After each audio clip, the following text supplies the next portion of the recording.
الساعة 4 الفجر وجعان. لقيت عندي خرطتين لانشون في التلاجة، فقلت أعمل بيض باللانشون. قطعت حتتين اللانشون حتت صغيرة زي ما انتوا شايفين.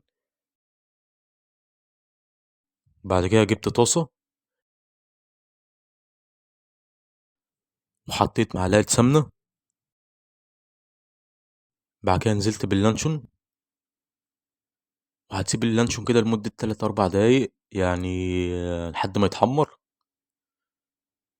واللانشون اتحمر اهو زي ما انتوا شايفين قدامنا. بعد كده هتكسر عليهم بيضة وتحط رشة ملح ورشة فلفل اسود، وتقلب كل ده مع بعض،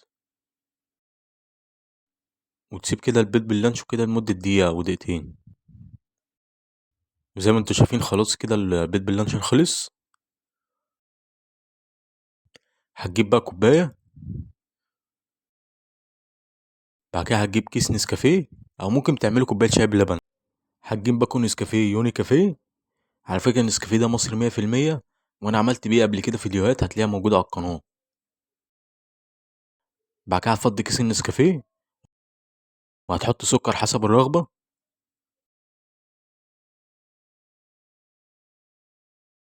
بعد كده هتحط بقى المية السخنة وتقلب بقى النسكافيه،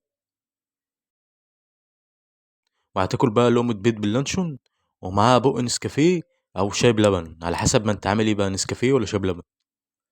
بصراحة يعني آخر روقان. ما تنسوش بقى تعملوا لايك وتشتركوا في القناة عشان يوصلكوا الجديد. السلام عليكم.